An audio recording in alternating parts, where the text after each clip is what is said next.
All right, YouTube. This is the beginning of the video. I recorded this after I did the gameplay, thinking that maybe it'd be important for me to show. I have my sub count right there. Right there. I think I should get rid of that. Anyway, yeah, hold on. Let me get rid of that. Zev. Have some fucking manners. Anyways, I'm gonna show you guys that I'm not full of shit, that I know what I'm talking about here, even a little bit about hitting. This season, I'm 29-6 in ranked season. I am batting .413. I'm slugging .951. My ERA is don't look at it. I'm an 8th in the world right now on the leaderboards. So we're having a pretty good season. I know what I'm talking about when I'm hitting. Definitely not pitching, but when I'm hitting, like, you know, this is I'm 13th overall in lifetime rankings. So we're up there, man. We're up there. Gonna be going into how to hit on Legend. My mindset against the most common pitches you'll see in Legend. What to do with your PCI, what PCI I use, and all that jazz. Get right into it. Okay, so here we are. We are going to be doing a little follow-up video to our original hitting tips video. People have been asking for it, an updated one. Preferably showing legend difficulty.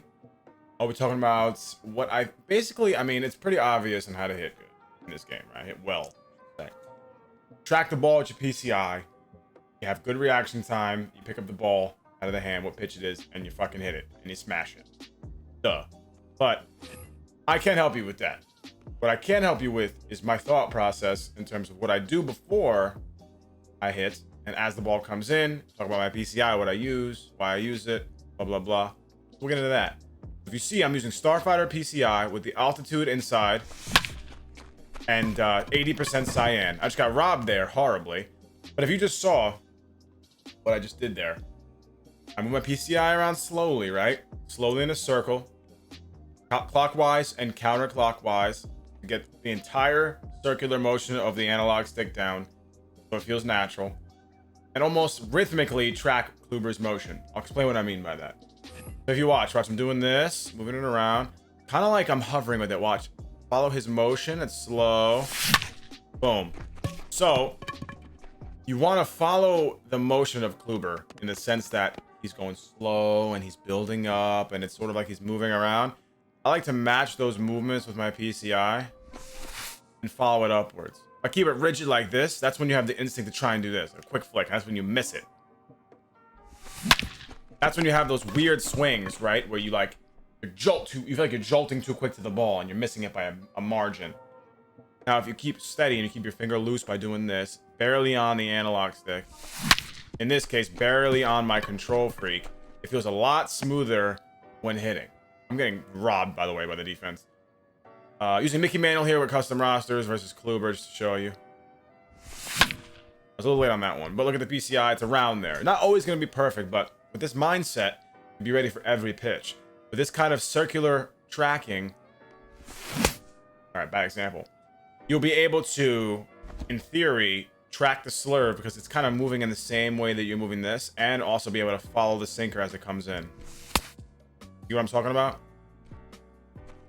Want to match the rhythm of the pitcher. So if I'm facing like a Nicola Dolo type, who's kind of the opposite, I'll show you what I do there. Here we go. See? But Nicola Dolo's a little more quick with it. And I just do this. Watch. You guys see what I just did there? This is matching the tempo of the pitcher. I swung at that just because I wanted to show you how, like, the 1-2 timing of it. Not because I would normally swing at that. Maybe I would. Slow, slow, slow. And then quick flick. Okay. That's a good pitch. A little bit of this. And then you just go bop, bop, bop, bop. Circle, circle. Boom. See, the way he starts, it's so rigid. I like to do this to remind me, quick flick low and in, where he's going to be throwing that sinker. Just like that. You have to react quick to it. So, that little quick circle I do there before the pitch comes in, it's a timing mechanism for me. You do it at the same time during the entire windup, you'll be paying attention more to the ball. You'll feel more confident. Watch. Boom. Try and get as best and as consistent as you can. Circle, circle, circle, and Boom. He's the kind of pitcher who's got a lot of dive to him. He's quick tempo and he dives. That's we got to keep that. And now I'll show you a different type of pitcher along that same lines. I'll go through Raleigh Fingers and then Chapman. Raleigh Fingers is an interesting case here. Similar to the Dolo in the fact that they're quick tempo. Watch what I do with Raleigh here. Circle, circle, bop, bop, and then I hover. You hover with Raleigh. Want to know why you hover? Because the ball comes in chest level from Raleigh Fingers because the way he throws it sidearm. Comes in chest level, and it's either going to rise up and in as a sinker or it's going to fall low and away. You want to almost catch it like it's like a platter. Catch it like it's I like the altitude middle because it's like a platter. It's a platter when you're catching it. Keep it up, elevated, float it. A little early on that, but you get the drift of what I'm talking about here. That's essentially what I do when I hit, especially when I think versus hitting with Raleigh Fingers. That was just a really good pitch. Jesus Christ. PCI was there. Timing was a little off, but that was an absolute dot from Raleigh Fingers. So if you understand what I'm saying with the platter theory, because Raleigh Fingers, because you can see the way his pitches move. You want to catch Raleigh Fingers with this PCI. Now, if you're using a dot PCI, it's going to be a little tougher to use this method. But this is just what works for me. I'll show you my rankings. So you've seen my rankings at this point. So I have some pretty good credentials in this game. Annihilated. Annihilated. Caught that ball like it was a platter. Caught it like it was a platter. Dropped it slowly. I caught it underneath the ball. I didn't flick down to the ball. I didn't flick up to the ball. I didn't try and line it up. I just drifted down with it. Started up, drift down to it. Just like that. Now we'll do one more example here of a pitch you're going to be used to seeing, Aroldis Chapman.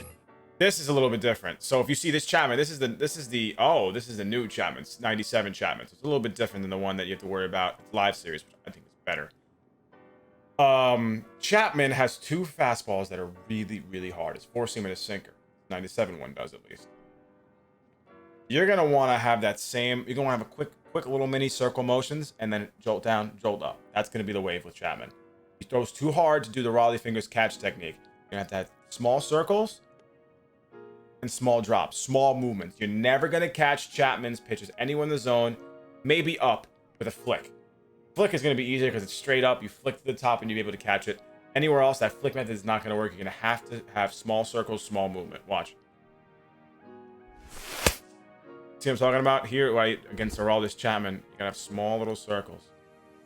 Practice barely moving it. So maybe this, and then just like that. I got a little bit underneath it. It was a ball that, see, the thing is, that could have easily been a sinker at 100 miles an hour, and it would have dropped right into the PCI. And even with that small movement, it allowed me to hit the fastball well also. My point is that perfect PCI placement there, quotations, would have hit the four-seam really well and the sinker really well. Best of both worlds. You try and pick a pitch to sit on, you're not going to be very successful in the long term consistently. Try one more time. Small circles. That's the one you'll be able to flick to at best. I was late still. It was a ball. But you see what I'm talking about? Too hard to overreact. Gotta keep it small. He goes too hard. He's throwing dots as well. I'm getting there with the PCI, but he throws very hard. So maybe just keep it real tight. Boom. And I think this, if you focus on these really lax, tiny circular motions, it really helps you focus on minimalizing and concentrating on your PCI. I just got caught saying on PCI there, which you should never do. Small circular motions allow you to remember to be very light with your PCI. Annihilated that just a little early on 102.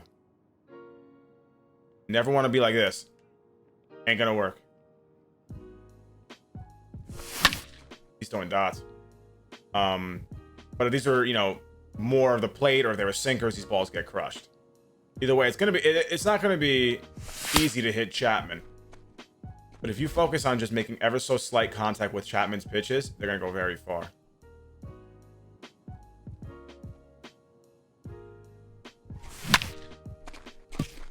You got enough of that? I did.